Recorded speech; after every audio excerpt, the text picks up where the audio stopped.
now.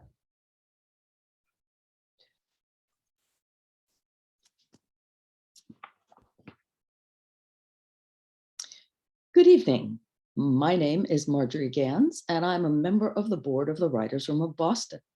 I'm delighted that you could join us this evening for the March reading in our virtual series, Readings from the Room, which began in March 2021, 2 years ago.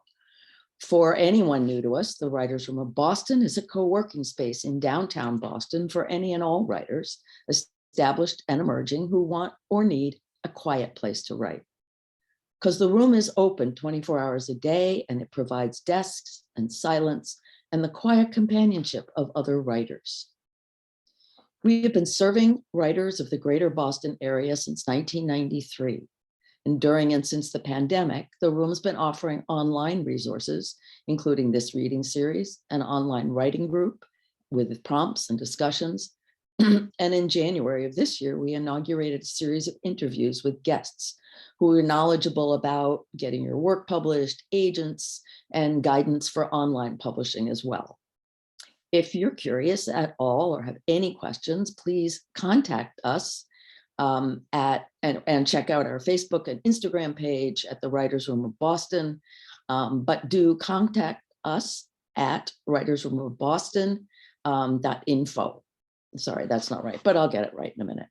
Our website has photos, announcements, and that where you can find recordings of past readings from the room. Yeah, writersroomofboston.org. Sorry about that. We'd be delighted to have new members and have different levels of membership, including a virtual membership for those who can't easily make it into the room. So if you're interested, then check out our website, writersroomofboston.org. In 2021, we launched this new reading series as a way to reach out to the writing community during the pandemic. In this way, we could share the wonderful writing from both established and emerging writers, and really now writers in all different genres and from all different parts of the country. So we've been lucky enough to have writers with different backgrounds. Some of them have called the Writers' Room home, some are from different places, and Zoom has allowed us to bring people in from all over. The series is made possible by grants from the Mass Cultural Council and the Boston Cultural Council. We also rely on friends. So if you enjoy this program, please consider making a contribution using the donate button at the bottom of your screen. Also, we will be recording this reading, and a replay will be available on our website. Tonight, we have two wonderful readers, Linda Cutting, who is the writer and a mother of an adopted son and daughter, and Mary Ellen Lepionka, a memoirist, essayist, and chapbook author who writes about Indigenous populations on the North Shore of Massachusetts. As we go along this evening, if you have any questions, feel free to use the Q&A feature at the bottom, in the box at the bottom of the screen. You can type in your questions there, and we will have time for the questions and discussion at the end. Our first reader is Linda Cutting. A Barnes & Noble Discover Great New Writers Award winner, Linda's Memory Slips was published by HarperCollins in 7 languages. It won the ASCAP Deems Taylor Award for Excellence in Writing About Music. It was optioned for a film by Columbia TriStar, and the audiobook was a finalist for the Audio Award. Linda launched her memoir with an interview and piano performance on the Today Show. She wrote it in the writer's room.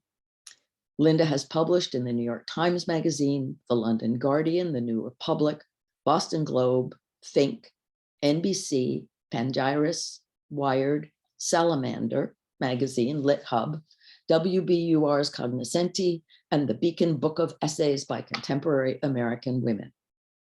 A is for Always, an adoption alphabet, was published by Familius Workman in 2022. San Francisco Book Review wrote, "I highly recommend this book for all families." Linda, it's all yours. You can take it away. Thank you, Margery. And I want to thank the Writers' Room of Boston for inviting me to read tonight. I am so honored to be giving this reading to the place where I wrote my first book, Memory Slips.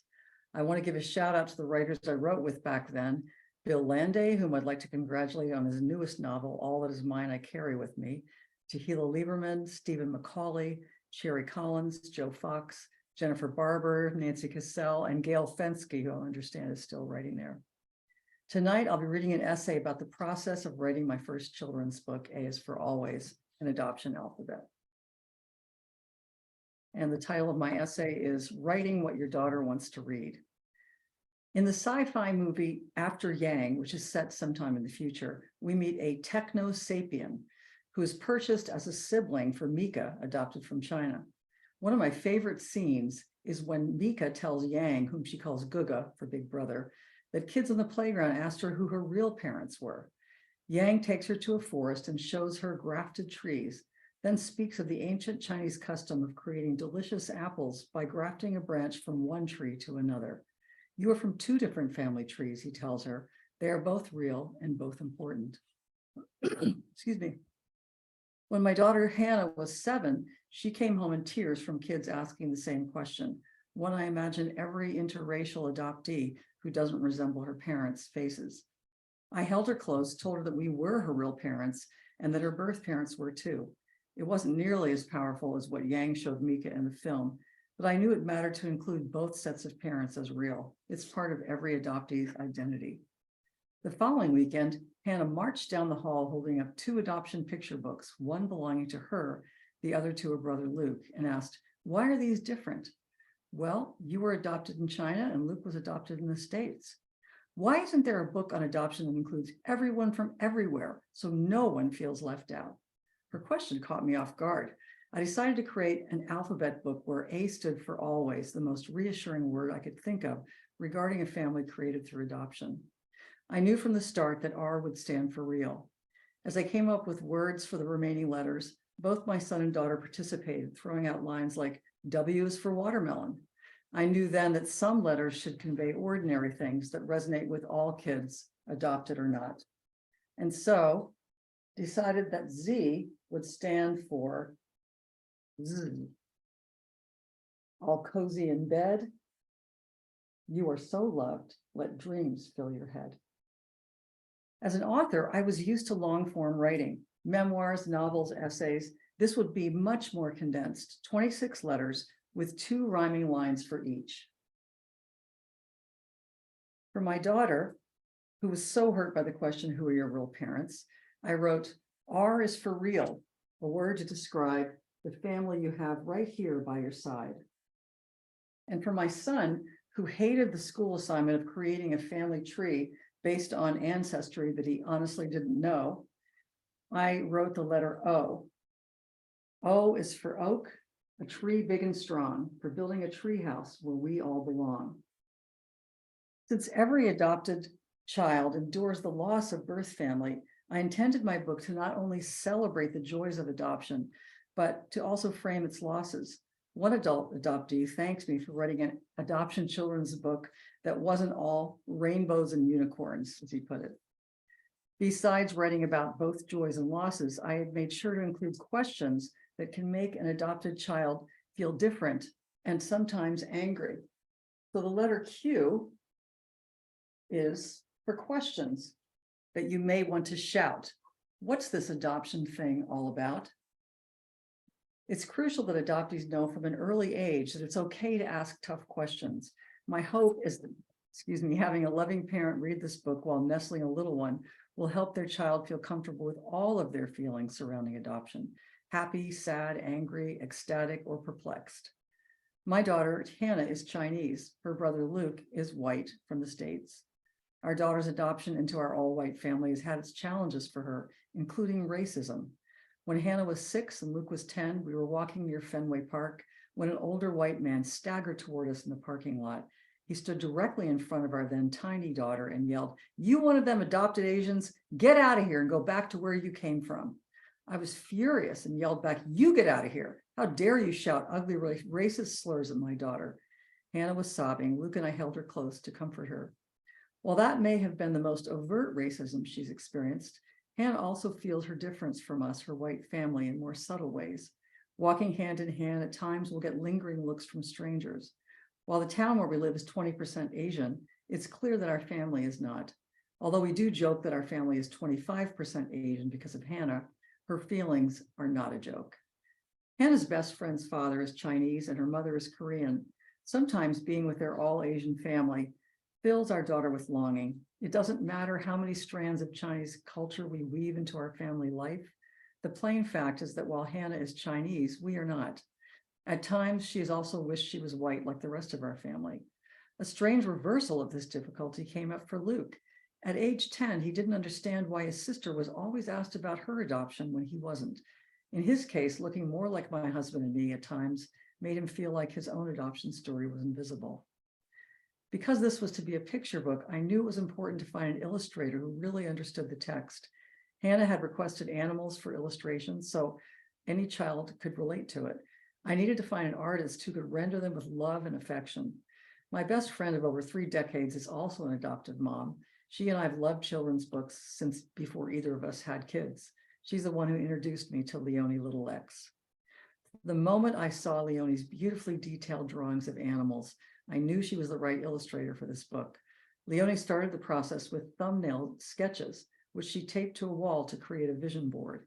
She began with one animal pairing, then she drew animals from various parts of the world, pandas from China, an elephant and giraffe from Africa, and a koala and kangaroo from Australia. Leonie and I wanted the animals to be easy for any child to relate to, but to also make sure that different kinds of families could see themselves in the characters.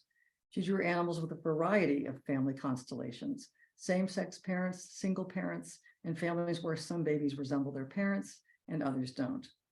I loved the illustrations that Leonie came up with, and so did my kids. My favorite of all is the big shimmering sky that Leonie depicts for the letter G, which makes the adopted child feel somehow special. G is for galaxy. Stars were aligned to make sure you were the child we would find. I enjoyed the process where I shared some of the biggest moments from our kids' lives with Leonie, and she created those in visuals. The scenes represent important moments, Leonie said. Birthday parties, trips to museums, sitting on a couch with family snuggled under a blanket, swinging on a swing, climbing a tree, or hanging out at the beach. My 2 favorite moments that Leonie depicts are X, which is the letter that represents a birthday party. And the birthday party is for a little mouse. And in attendance, there are chickens and birds and also squirrels. My other favorite is the letters K and L, which are joined. And I love the way that she connected these 2 letters. K is for knit with yarn meant to last. Adoption is knitting your present and past. Leonie drew the mama bear's knitting falling down the page to cover the family snuggling on the couch with the letter L. L is for loving, the hugs and the care that make us a family will always be there. The cover illustration is the same one for the letter A. And the letter A, excuse me, says, A is for always. With your hand in mine, adoption's a gift that will last for all time. And then for the illustration for B, Leonie rendered a hedgehog with nursing her 3 baby hedgehogs. B is for birth parents. They gave you life's start.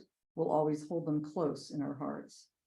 The letter U is one that only a picture could truly convey. Because, and actually without Leonie's illustration, I'm not sure it would have worked, but a mama giraffe gently nudges her baby elephant as a whole family of elephants parade past. The baby elephant looks sad, something I imagine all interracial adoptees experience, as the longing to know or to learn about the family of one's birth, whether acknowledged or not, is likely present for all adoptees. U is for the understanding you'll get from a parent when something makes you upset. It wasn't until the letter V, that for varied, that we ran into trouble. V is for varied, how families are made all over the world from New York to Taipei. And what happened was the Chinese printer wanted us to increase China's border to include Nepal and Bhutan. We weren't very excited about that, especially since it was at the time of Russia's invasion of the Ukraine, and we both objected. But since Nepal and Bhutan are tiny countries, Leone opted to move the panda's left paw to cover the smaller countries that China wanted to absorb. It still didn't pass, and since our publisher Familius has worked with this printer for years, we didn't want to delay the pub date of our book. So Leone opted to paint all the land masses the same color, not to make them part of China, but to include all the land masses everywhere in one big globe. Right up to the last minute, I did so many drafts of the adoption alphabet, trying to say as much in a little space as a young adoptee could understand. But it wasn't until Leone started illustrating the words that it truly became the daughter my book had, it truly became the book that my daughter had wanted. Although both Hannah and Luke are well past the age of picture books now, I hope they're proud of what they contributed to this one. My biggest hope for A is for Always is that young adoptees of every race and culture, adopted from all over the world, will read this and see themselves reflected in the pages. Then it will be a book that truly, in Hannah's words, includes everyone from everywhere. There's a song in the movie After Yang that the bot sings throughout. I want to be just a simple melody. At the end of the film, sitting next to her father, after they both acknowledge not wanting to say goodbye to Yang, Mika sings Yang's song. And although it may be a song that every adoptee wants to sing or wishes they could, adoption just isn't simple. The books we read to our adopted children shouldn't be simple either. Thank you.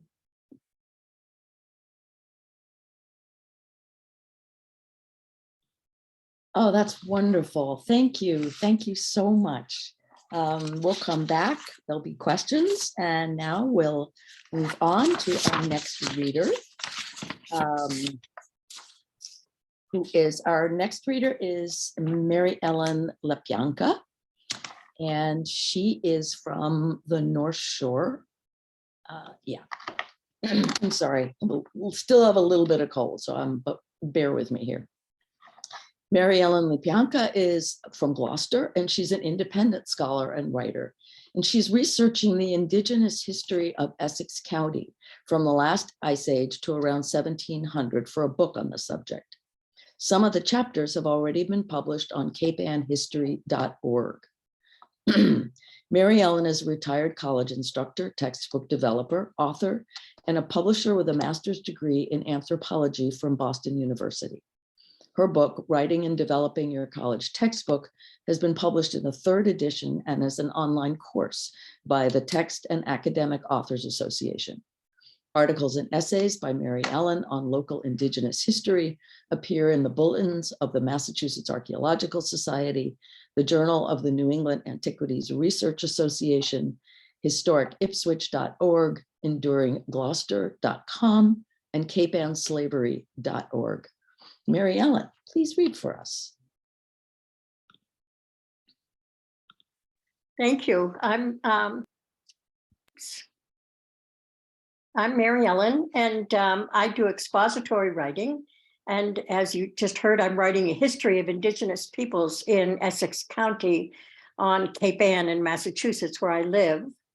My writing is research-based, and it's supported by a lot of quotes from primary sources, photographs, maps, charts and graphs, figures and tables, and lots of footnotes. So I had to cast about quite a bit in order to find a passage that I thought might work in a 10-minute reading. And so I'd like to share with you the first few paragraphs of chapter 7. How did the Algonquians make sense of their world? The Algonquians were matter of fact, even sanguine about matters of life and death, and as red in tooth and claw, so to speak, as their prey and their human enemies. Nevertheless, their burials and totems and other practices attest to beliefs in a positive afterlife and a spirit world overseen by higher powers. People, spiritual entities, and everything in nature were endowed with an innate mana-like power called Manitou, also Manitok and Manadu. That power could increase or decrease, be transferred, cause physical transformations, and work magically for good or bad.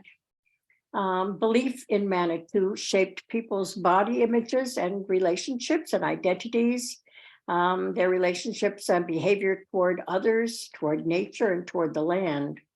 And I think this is the principal cause of the incredible mismatch between the Algonquians and the Europeans, who were equally driven by their beliefs.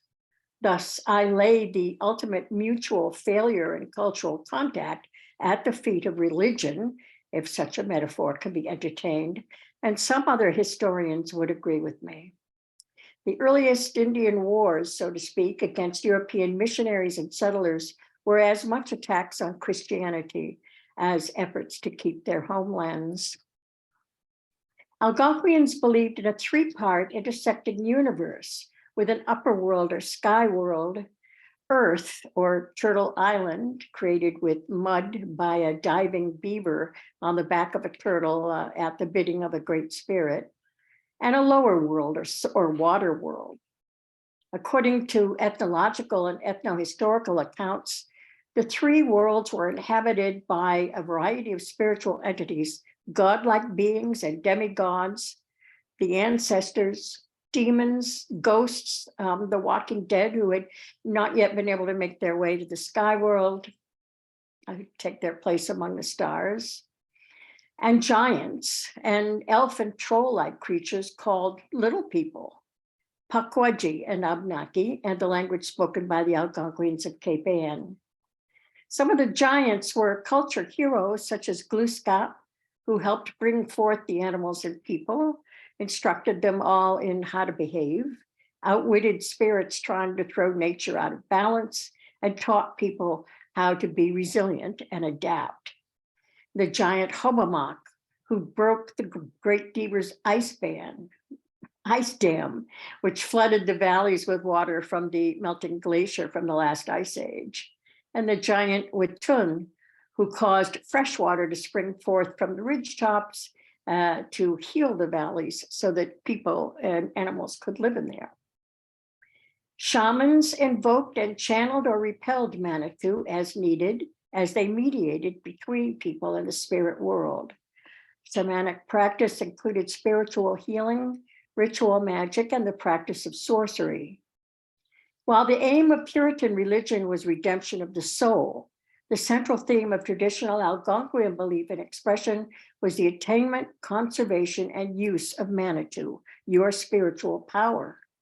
Your Manitou came from many different sources, through your inheritance of ancestry, your kinship totem and animal spirit guide, your personal visions and dreams, any special talents or skills you had, and your luck or success in forming relationships or making a living or persuading a spirit to act in your favor.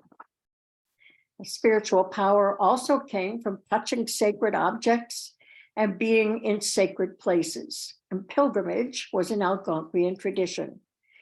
Spiritual power also came from handling dangerous or unusual objects containing spiritual power, such as scalp locks taken as coup, poisonous snakes, quartz crystals, and carved effigies of spirits in stone or clay. You could protect and conserve your spiritual power through right living and good decisions, through ritual observances such as sweat lodge purification and making offerings to the spirits, by honoring your ancestors, and by wearing amulets or personal medicine bundles. Power also came from communally shared expressions directed toward spirits, such as praying, chanting, dancing, and drumming. The powwow. The Massachusetts Bay Colony outlawed powwows in 1646 and officially legalized the enslavement of Indigenous people the same year. In addition to having Manitou, everything identified as animate was anthropomorphized and included, in addition to all the spiritual entities, most plants and animals, some trees and rocks, hills and springs, all the celestial bodies, weather, and most other natural phenomena. These things were alive, they had consciousness, they had the ability to communicate to people. So talking to the wind, requesting permission from a tree to use its wood, reading an animal encounter as an omen, receiving advice from an ancestor or from a descendant not yet born, acting on dreams, hiding from meteor showers, and using a hallucinogen to achieve spirit possession, and leaving votive offerings at cracks in bedrock. All these things would have been completely normal. The universe was alive in every way, and it was always possible that you couldn't believe your eyes, that nothing was what it seemed. All the spiritual entities and animate things were capable of both good and evil. And in addition to spirits behaving badly, nor'easters, earthquakes, and springs drying up, there were also tricksters and shapeshifters. The celebrated native culture of respect for all things was essentially rooted in fear and uncertainty in the face of a multifaceted, all-powerful, unpredictable, and capricious supernatural world. Algonquian creation stories reflect these views. For example, taking a break during creation, the Great Spirit wakes up from a dream and sees a porcupine and realizes that he must have accidentally dreamed the porcupine into existence while he was asleep. These illustrate how Indigenous people came to terms with a world that they saw as imperfect and irrational, even disappointing and crazy. And this conclusion is completely opposite from that drawn by Puritans, in which a monotheistic God had intentionally created perfect order in the universe with man at the apex. Missionaries elevated one of the Algonquian spirits, one of the great spirits, the one involved in the creation of Turtle Island, to stand for the Christian God and his avatars, the Son and the Holy Ghost, much to everyone's consternation initially, because the possible return of someone from the dead, a ghost, was something to be greatly feared. Algonquians lived magic realism in real time, time that continually curved and recurved in coils and circles, for they lived in a nonlinear multiverse. European superstitions were no match, and Europeans ultimately lived in a post-enlightenment or emerging enlightenment empirical world of cause and effect, a linear world of beginnings, middles, and ends, a world where things were expected to be rational, where time ran by clocks, and where monotheism and religious dogma had the power to simplify everything. A world that could be divided, commodified, and owned in perpetuity. Like becoming a Christian, giving up land became a condition of life. I think I'll stop there. Thank you. And thanks to my friends who recommended me for this program, Gail Fensky and Don Sessage. Well, thank you. And I'm glad too. And Linda, you can come back because this is our little chance for a Q&A. And we do have a question for Linda. Excuse me. Linda, could you please share your daily writing and music practice and how they intersect and inform each other? Well, my music practice has been somewhat limited because I badly needed surgery on my right wrist. Oh. So I did learn a great deal of repertoire for the left hand alone from July through early January when I had the surgery. But usually my best creative time is the morning, and I start with writing in the way that I used to start as a practicing concert piano. I used to always start practicing in the morning. Since writing has kind of become more important, I start with writing, and then music comes after I've gotten a few hours of work done. Okay, thank you. And I can now play a little bit of Bach with both hands. That's wonderful. Doesn't that feel great to sort of bring yourself back again? Yeah. So I'm going to switch and ask a question for Mary Ellen. I'm sort of fascinated. By the way, I love that both of you have animals as part of what you're talking about, part of Linda, part of your illustrations, animals that are so like part of the whole world. And Linda, when you are researching and writing, I know you gave me some contacts on the North Shore. How much are This you is for in Mary. touch? You mean Mary? Oh, I'm sorry, Mary Ellen. Yeah. How much are you in touch with the indigenous populations that are still up there? There, that's a tough question to answer, because the people who lived here at the time of contact do not have any intentional communities here today. Uh-huh. And they were the Pawtucket, and they were a branch of the Pennacook from New Hampshire, and they left the area. Some had assimilated very early, and it's hard to know exactly who they are now. Mhm. But most of them left the area by 1686. Huh. And there is a group called the Massachusetts Center for Native American Awareness. It's in Danvers, and they're a clearinghouse for Indigenous speakers, craftspeople, and musicians, and artists, and so on. And so I make contacts through them, and anything I write, I send to the chiefs, the chiefs of the tribal councils to the south. There's a group from Massachusetts in the Boston area, and there are two Wampanoag communities that are intact. There are also some Pennacook communities up in New Hampshire that are intact, but they don't really identify with my area here on Cape Ann. But I always make sure that everything that I'm writing is acceptable to Indigenous people, and that I'm using all the right language and so on. So to be careful. Yeah. Yeah. Good. Thank you. We're going to run a few minutes over because I do want to take so one more audience question for Linda, which is, how involved are you with A is for Always marketing?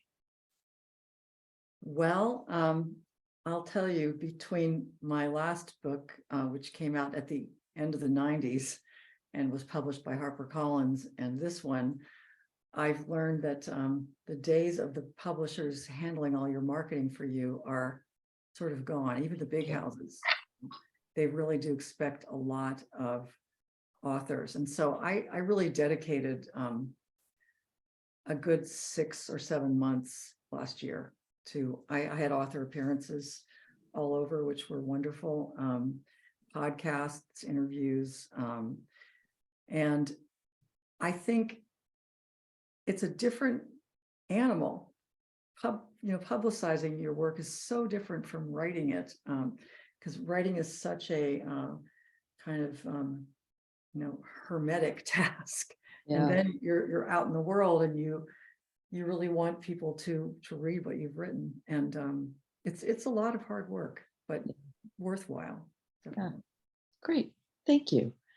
So we are just about out of time, and I will, rather than keep people too long, I'm going to go ahead and thank you both very, very much for these readings. They're a little bit different from what we usually have, which I really like the variety and appreciate that. And thank you to everybody who joined us. And tonight, special thanks to Mark Eichen, who is the Writers' Room Board President. And for tonight, he has been our technology maven, and we need his help, and we had it, and it was great. Thank you, Mark. So on April 18th, we will have Mary Ford, who writes about adolescent coming of age, and Livia Mahagan, who is a Writers' Room Fellow and a poet. So please join us Tuesday night, April 18th at 7, if you can. And also, there'll be an upcoming interview that has yet to be given a specific date in the Writers' Room after hours. And I believe that's Mark Eichen and Fernando Contreras are going to be discussing ins and outs of publishing. So stay tuned for the date and the time of that. And all the announcements for the readings, the interviews, and the other Writers' Room news can be found on the website, Instagram, and Facebook. And we look forward to having you join us again. So good night, everyone. And thank you very, very much, readers and listeners alike. Good night. Thank you so much.